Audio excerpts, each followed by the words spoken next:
Welcome to the New American Dream Podcast. I'm Nate Barton. It's time you create massive wealth for yourself. Welcome to the New American Dream, and I have an amazing guest on here today that is living the New American Dream. He has a book coming out he's going to tell you about, and he has a challenge that he's going to show you guys too on how you can lever up your life, even if you don't have any money. That's okay. Christian Bachelder, how you doing today, brother? I'm doing pretty good. Happy to be here. Appreciate you having me on. So, Christian, you do all of David Green's mortgages for him. I do, yeah. So we kind of a little bit of my background. I'll just take you through the little kind of brief summary. But Nate, you and I were just connecting before the recording. We got kind of similar upbringings. Grew up not privileged. Actually grew up on food stamps for a period of time. Didn't the food taste better when you bought it with food stamps? You know, it's funny. I wouldn't disagree with that. But definitely had some times that we just had to grind through. Grew up when I was very young. My father got locked up. He was in prison. Grew up with a single mom for a period of time. And how long was he in prison for? 22, 23 years by the time he got out. So wow, man. Now, how old were you when that happened? From what has been told to me, I was 3. I don't have many memories of him. Oh, so it was your whole life, man. 100%. Yeah, 100%. Wow. I have a couple memories of driving RC cars with him and stuff like that, but that's about where they end. Wow. But yeah, so, you know, grew up kind of single mother situation, had a couple different father figures throughout my life. But fought my way through, realized I was good at school, and my family was kind of the conventional belief that the way you succeed in life, I don't have any business members in my family, no businessmen, no businesswomen, no entrepreneurs, no anything like that. I learned that you have to go get a degree in science, and you have to go become a doctor, a healthcare professional, a research biologist, a chemist. That was the only way that I was brought up to know that you could make money. I didn't even know that you could major in business. Literally, when I was in high school, I thought you go to college and you get a science degree or you flunk out. That was my belief. And I know it's hilarious to say now in my adult life, but that's literally what my thought process was. And I fought enough to get into Berkeley on a partial scholarship. Wow, that's amazing, brother. Appreciate that. Man, how did you do that? Like a single mom growing up on welfare, and then you know, she must have been an amazing mom. She is. She is an angel in a human body. I don't know how she did it, but she is a trooper for sure. And it's great now. I mean, she's a registered nurse, and now she's, you know, making decent income, and she's doing a good job. And I've helped her invest. My goal is to retire her next year. That's my personal goal. That is amazing, brother. And can I just ask you something? Yeah, go for it. So all you single mothers that are listening out there, I know it's really hard sometimes, but you know, what you're going through is not about you. And I know it's hard and you want to give up sometime, but let this story inspire you. Yeah. And yeah, so my mom's my single biggest influence for sure. It's not even close. Man, that's amazing. And so what does retirement look like when you say, I want to retire my mom? What does that look like for you? She wants a animal rescue. She wants a farm that she doesn't have to worry about income. The animals are taken care of. She's got a lot of land that she can have horses and pigs and cows. Stuff. And she wants to rescue dogs and cats, right? And she wants to live on a big ranch, right? So we're gearing up to, I'm hoping it's about a year timed out, but we got to identify a nice property, have her, you know, we may set up a nonprofit for her or something where she can, you know, run something with, you know, whatever, you know, rights and everything that she gets to getting, you know, underprivileged animals and everything. She's just an animal lover. That's what she wants to do. Right? I feel like she, when I grew up, she like, you know, lost her only baby son, not lost, but like lost the caretaking aspect of it. And she just like immediately transitioned that right into animals. She's like, I need something to care for. These are my babies, you know? So I've had animals my whole life. We're an animal household for sure. But yeah, so I mean, I just continued through, we, you know, got into Berkeley. I majored in chemical engineering of all things. Something completely out of right field, kind of falling in line with that science degree of success, right? Spent about a month in the industry, did an internship, got a job offer, and quickly decided this is not something that I can see myself doing. I was in this weird... What was it about that you... Yeah, being behind just a plant and just running algorithms and codes and predicting outputs. It's just, I'm a talker. I like interacting with people, and I could just see myself in a back room or like, I couldn't tell you were a talker though. Yeah, right. Your audience will learn that really, really quick here. But man, it's just, I was in that weird phase where my skills were not lining up with my enjoyment. Right. So I was really good at it. Like got A's, scholarship through Berkeley, like did a good job at it. I would have made a very good chemical engineer. Right. Like I believe that. I don't want to say I'm pompous, but I believe I would. Right. But man, I would have been miserable. Right. I would have had a cap at my ceiling in my income, a ceiling in my free time. Wait. Let's talk about, could you talk to the people about a ceiling in your income? Because just yesterday, one of my academy students, Tico, came to Cincinnati, and I had about 10 of them come. And I think, 6 of them are millionaires. They became, Tico's one of them. When I say millionaires, he grew his net worth by $1 million bucks. You wouldn't know it drives around. But he quit his W-2 job yesterday. That's awesome. And then the other guy, Sean Derringer, said something to him. He said, man, look, your worst case is you fail and you got to go back to that job. You just quit your worst case. He said, you just quit your worst case, man. I was like, oh, man. 100%. And then today, another guy that just sent me his badge. He just retired cop, 25 years. And he's multimillionaire. I mean, it's crazy that, like you said, you hit a ceiling, but we're conditioned to go to college, get in debt, get out, get a job, pay this back for 20, 30 years. And then maybe if you're not dead, you can enjoy a few years. That's right. If you could really tell us about ceiling and because that's amazing that you've identified that.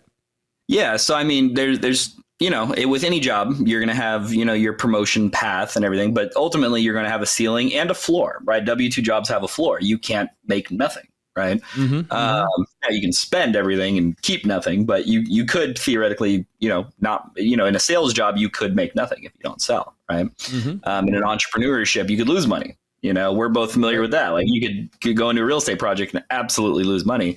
But I realized that, man, I always had a problem with authority growing up, probably because, father figure was in and out with different dudes.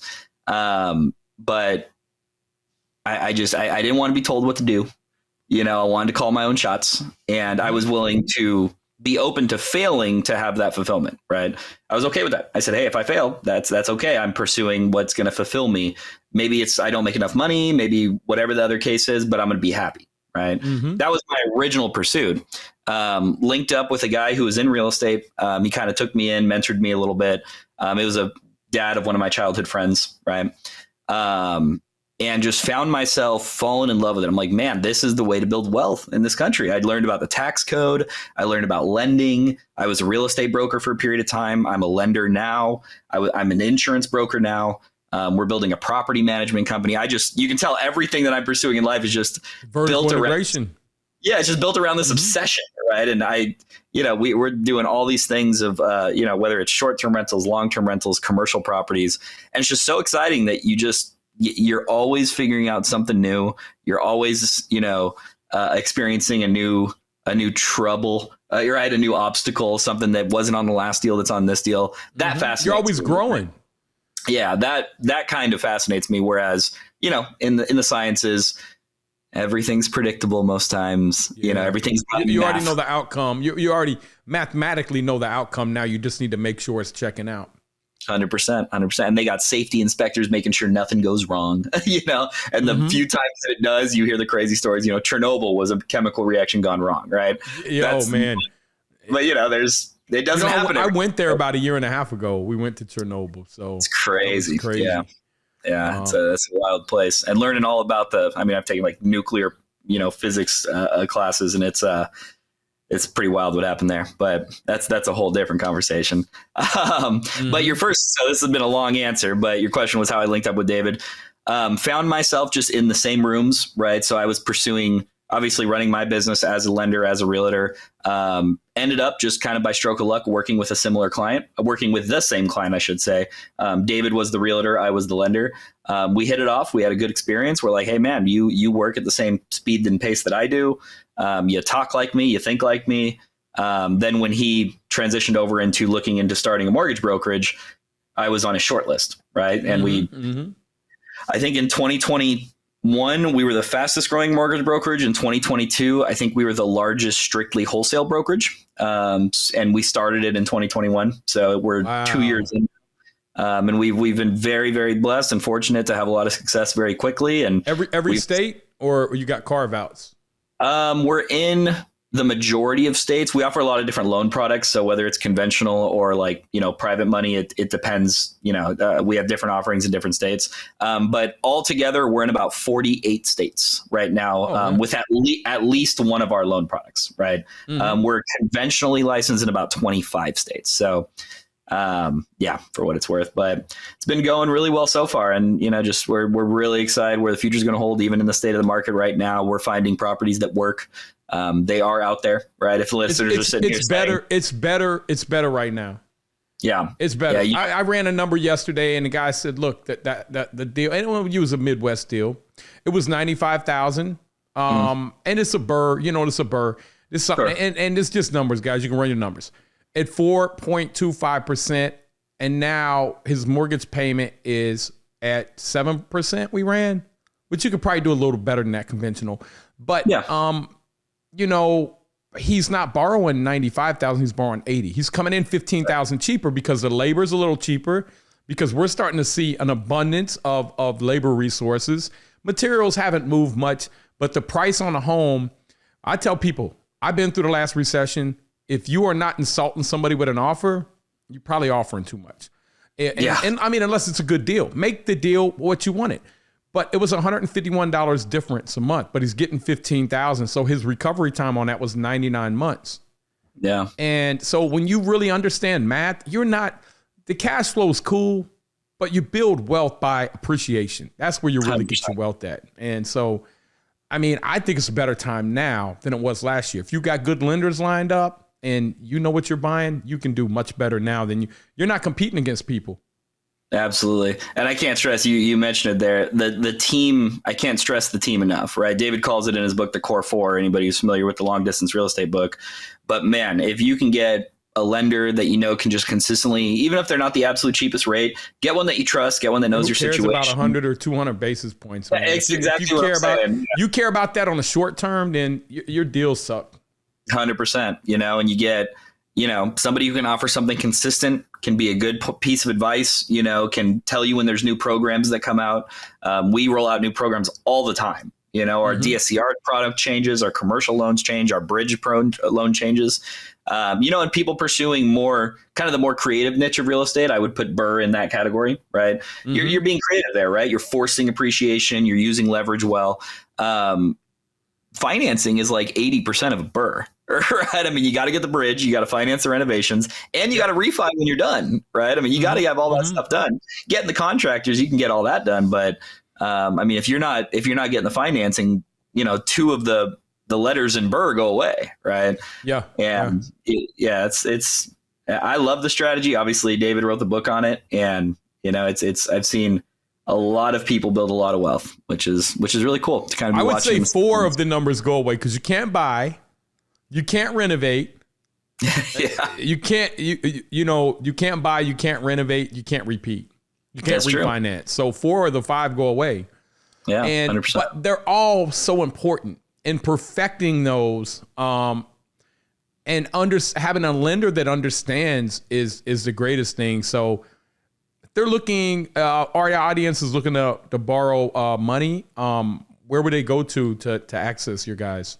Yeah, super simple. Our website's theonebrokerage.com, THEONE, just spelled out. We also own the domain for the number onebrokerage.com. And my email is christian@theonebrokerage.com. You can email me directly as well. And if you just Google my name, all that stuff comes up anyways, right?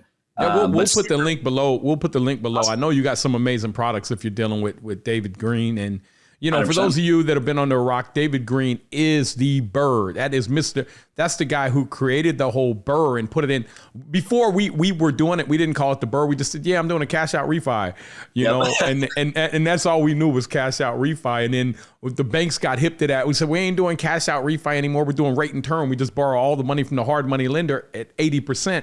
And that way you're doing a rate and term refi. Absolutely. And so you got to evolve it a little bit. But when you got a lender in your corner that knows what they're doing, man, you can grow so quick.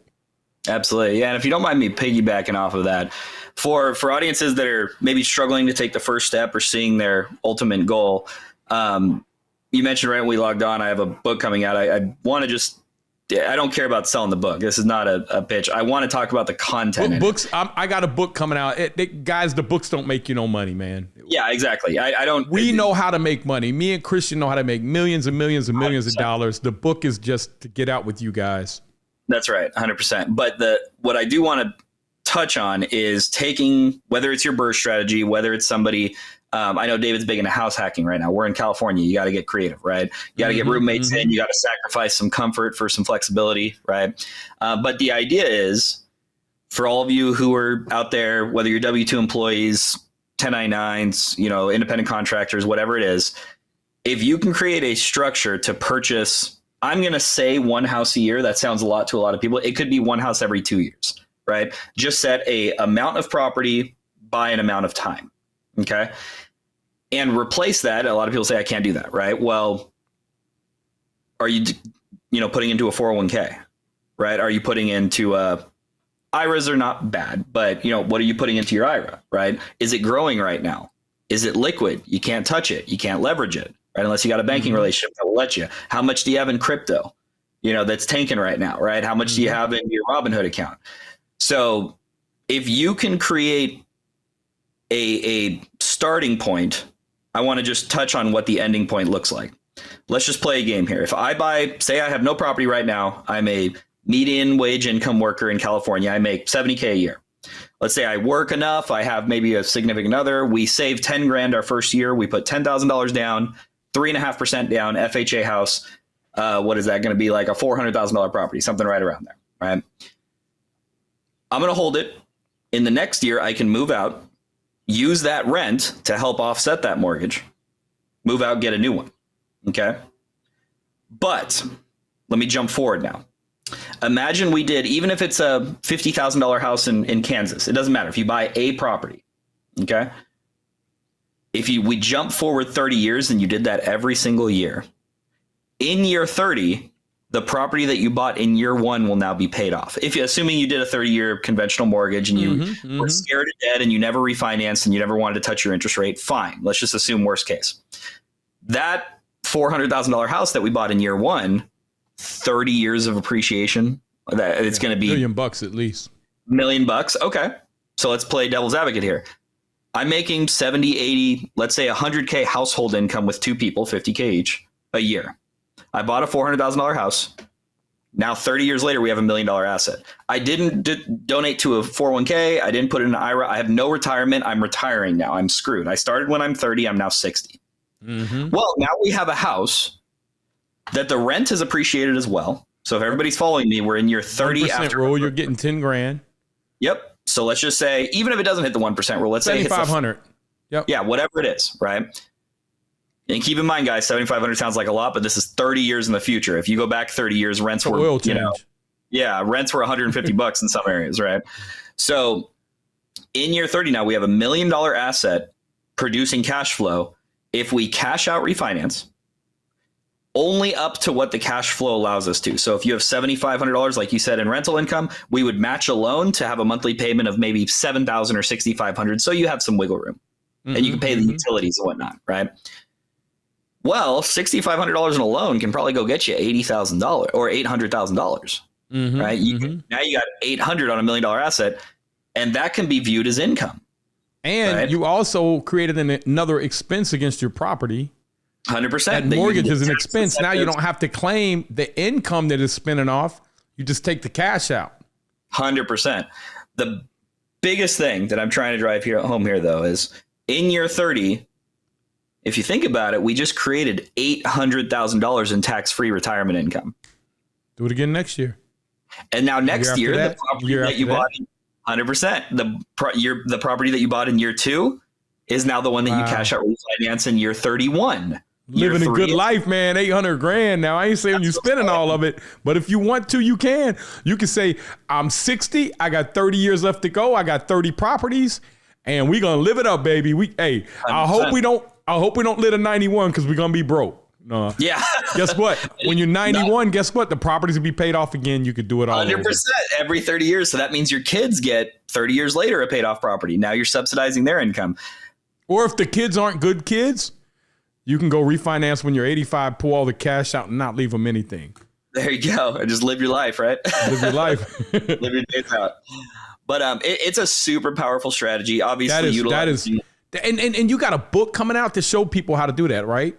Yeah, and I'll take it one step for this. The last little plug. I'll stop here. This year, I don't know when this podcast will air. We're recording it January 18th here.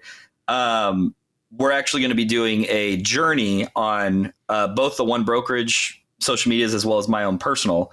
I think on Instagram I'm the one broker with underscores in between, so the _ one _ broker. I'm actually going to be doing this in real time. So the goal of this is, people hear this, oh, that's great. I could never own 30 properties. I don't know how to structure them. I don't know how to protect my assets. I don't know how to set it up for tax, savings. I only make median income in my area. There's no way I can do that. That's impossible. He's spewing junk, right? Yep. Well, I'm going to go do this. So I'm going to create a bank account that gets automatically deposited the net proceeds of the median income in California, which last I checked is 72,000, I think. And I won't do a dual income household because that's kind of cheating. What if you're single? You can't do that. And in my first year, I'm going to document my entire journey, and I can't use my name. This has to be pretending to be a completely other person, right? Yep. Can't use my businesses, can't use influence, anything like that. I'm going to show you guys this year 1. And after year 1, we're going to have one property, and I'm sure familiar with this. After that year 1, we're going to do a cost segregation study and get a little bit of those W-2 taxes we paid back. Right? Because you can get up to $25,000 if you make under 100,000, right?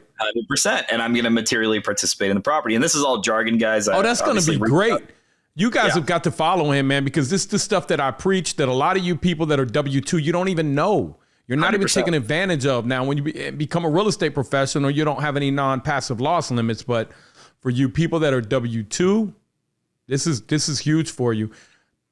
Because once you learn how to start compounding that money, it just grows crazy. It's incredibly. And people in the stock market all the time talk about compounding money. And they usually use that as an argument. They can't leverage. Yeah, they can't really leverage, though. They usually use it as an argument against real estate. That's an argument for real estate. I can compound leveraged money. I'm cheating. Yep. That's the cheat code. Yeah, you want 7.1% on your money. Go put your money on Wall Street and hope you're not buying into a down cycle. Yeah. And that's over 20, 30 years. And look, inflation's 7-8%. You're making nothing. 100%. And when inflation in reality is probably more than that too, if we're being honest with each other. But listen, that's good when you got real estate, because my property's going up 8% a year. And if I buried it, I have nothing in it. I got an infinite return. Yeah. Well, and you think not only the appreciation, you got cash flow, you got appreciation of your rents, you got tax savings. Principal reduction, you got your tax savings. And you got that potential cash out sitting there looking at you with $800,000 in 30 years. And guess what? And I'm telling you the truth, brother. You can get food stamps. They tried to give me food stamps. I make a lot of money, but with all my accelerated depreciation, you show nothing. Yeah, I show nothing, man. I was like, you want Medicaid and food stamps? I'm like, I'll tell a little example of actually an uncle of mine who he's a doctor. He's a corneal surgeon, and we're actually building a 30-year plan for him right now. But he has a wife who doesn't work. Those of you who are single income households, you got a spouse that doesn't work and the other one does. You guys file joint tax returns. Yep. Okay. I know. So if you got, for instance, my uncle is a very high income earner, right? 400, 500K a year, right? Really good doctor, spends all his time there though. He can't qualify for full-time real estate professional, but's got a wife who's got nothing but time. So we're going to go purchase properties, have her participate in them, get the full-time real estate designation, shave off all that depreciation and count it against his income. Yep. And now taxes. You guys think about it. If he pays gets paid $500,000. Yeah. $125 a year in taxes, probably more. At least. at least with state taxes. He's in Oregon, high state tax, probably $200K, right? I got a buddy of mine that makes $2 million a year, and we did the same thing for his wife. He you know, deals with us on the syndication, and he like gives us getting a $200,000 tax refund check at tax time. That'd be pretty cool, right? Yeah. Absolutely. Everybody says I can't save and I pay all my money to taxes. There are systems in place to go get them back. You know, there are. Yeah. Mm-hmm. You can only do it with real estate. No, that's some amazing advice. And I tell a lot of people, because they have so much of a hard time finding good lenders. And I said, look, man, you got to understand something. When you go in a bank, that guy gets fired if he doesn't loan out money. Yeah. The problem is you got so many investors that don't show anything, and they don't know how to tell them, hey, add the roof back in, add this back in. Yeah. Here's my accelerated depreciation. You need to add that back in. And when you go in and you're talking to these bankers, man, they don't know how to do that most of the time. You need to get you some of the experience. Brother, I need to do an affiliate link with you so I can push traffic your way, because when you find somebody like him that knows how to underwrite this, they can be a savior. This can be the difference between you growing and scaling and you giving up, because it's that hard. It's hard. It's really hard to find a good lender. It's hard to find good contractors. It's hard to find good deals. Very difficult. But when I tell people, you got to change your hard, because your hard has to be different. And so, you know, being able to find a piece of that is very valuable. So I appreciate you, man, sharing your link, brother, and sharing what you do with people. That's amazing. Yeah, absolutely. Appreciate you guys having me for sure. Yeah, and you're in California. Did you grow up in California? I did. Yeah, I grew up in LA County, and then obviously went to college. I shared at Berkeley, and then moved back home. But yeah, I've been a California kid my whole life. Not talking about real estate. In love with what's going on out here, but you know, it's man. Home is home. I'll tell you what, LA's so beautiful. You know, I'm from Cincinnati. Bengals, we came there last year, went to the Super Bowl, and you guys beat us, man. But, you know, you got more money than us. Of course you were going to win. You got Snoop Dogg, you had Dre. It was amazing, man. And that was a cool halftime show for sure. Did you go to the show? I wasn't there. I actually have season tickets to the Rams, but I was in a drawing to get to the Super Bowl, and I just didn't end up going. But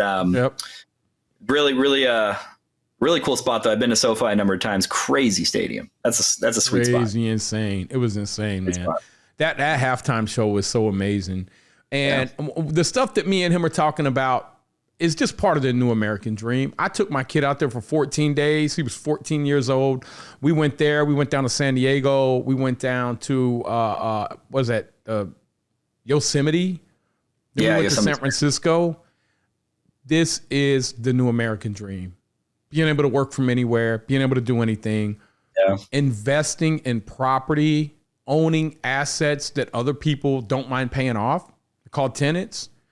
And I know that's, you know, it's crazy that we're living in a world where people say, well, that ain't right. Well, go be a landlord then. I don't know what to tell you. It's not all peaches and cream. There's problems that we deal with that a lot of you guys don't want to deal with. We provide a service to people, and they provide funds back to us. But absolutely, it is truly a win-win if you do it right. And, you know, you're talking to somebody like me that grew up poor, had all odds against them, single family household, growing up on food stamps. Father went to prison 23 years. He didn't give up. He didn't stop. End up going to college and said, man, I hate this. I don't want to do this at all. Don't need no college degree. You don't need any of that. You need to get up and you need to get out here, surround yourself around the right people, get the right education, and just make it happen. Yeah. I can't stress enough how important it is. If you can have all the education in the world, but you don't find the right room to be in, it don't matter. Doesn't matter. Yeah. The power of being in the right room with the right people, and you're not the first room you walk into is not going to be the right one, right? Sure. Real estate meetups, events, conferences, you know, seminars, masterminds, whatever you want to call them.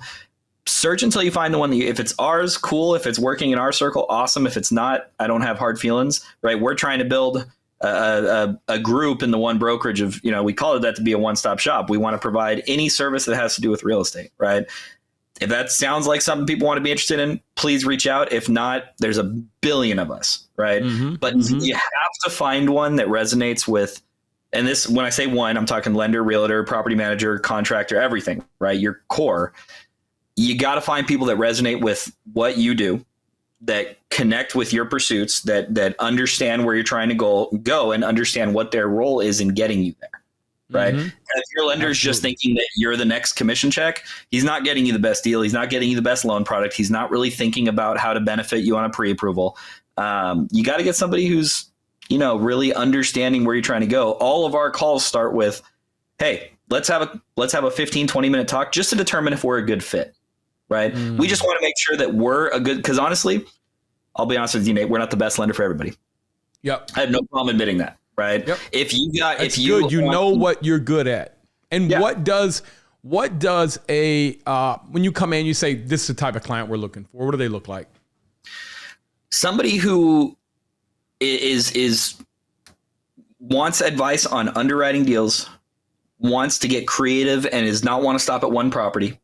Right. Not saying we won't do a loan for somebody who only wants one property, but my goal is to help you accomplish. And the reason he's saying that, guys, is because look, he has one property, he's not profitable, right? It costs him more money and time to get that relationship going than he's going to make. He doesn't start making deals until he starts getting velocity.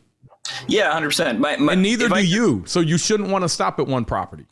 That's right. But just to, bring it all in, I guess, into one sense, it's a borrower who either wants the brick path laid in front of them and just told to walk it, or somebody who comes to us and says, hey, my path's over there, but I can't walk it, right? Either one of those options, we can either help you lay the road, plan out your whole plan of attack. Hey, we're going to start targeting this market, and then we're going to have to cash out from over here to buy over here, and then we're going to leverage this. We're going to use a BRRRR. We're going to get into short-term rentals, whatever it is. Everybody who comes to us has a different plan, right? But it's somebody who at least has a desire for a plan. Mm-hmm. Right? Mm-hmm. That we can help accomplish. He's looking for partners. He's looking for people to grow with. Simply. That's really what it is. Yeah, I want to partner with my clients. I want to make sure that we're in this together, that we can see where you want to go so we can get you there. It's really, really straightforward. There's not a whole lot to it. And it's great to have that in your corner because they can tell you what's coming.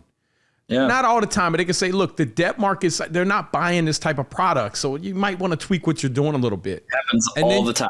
And then you're not going to be caught out there saying, oh my God, nobody wants to refi. Well, he's going to let you know that. So happens all the time. Brother, right. Me and you are living a new American dream. We both grew up poor. That's okay. And you guys can live the new American dream too. I do not know any other way to tell you how to get it than to be an entrepreneur or to, do real estate. That's what I know. There are other ways to do it, certainly, but most people I know have made their wealth through real estate. And there is one thing that you need that he has. Well, more than one thing, but being a lender. And you got a book coming out with this ideology that you just mentioned.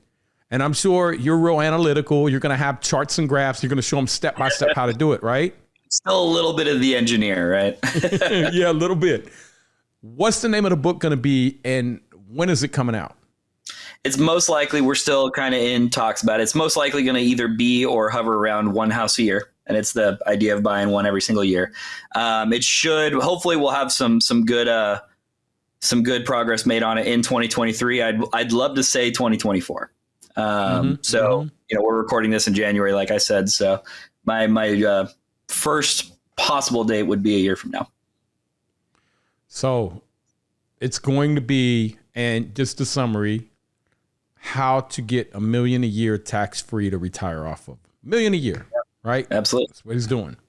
And so I just want to stress, that sounds so unattainable to so many people. It is so attainable. And when you understand real estate, it's like, you don't really have to take 30 years. But the reason he's telling you 30 years is because if he told you could do it in 5 or 6, you wouldn't believe it. That's right. Because half of you don't believe 30 years. And I know it could be done in 5 years. It can. But it's all mine, man. If he told you 5 years, you'd think the guy's crazy as an alien. But 30 years sounds a little more believable. But I know 100% with certainty that what he's talking about, you can do it much quicker. He's being conservative because he doesn't want to overwhelm your mind. 100%. You can do it. Look for the book. Step by step, he's going to show you. Brother, I appreciate you coming on here so much. Absolutely. And I appreciate you showing people that they too can live the new American dream. Absolutely. Yeah, this is great. Fun time. Appreciate you having me. It's awesome. Look, thank you guys. We'll see you in the next episode.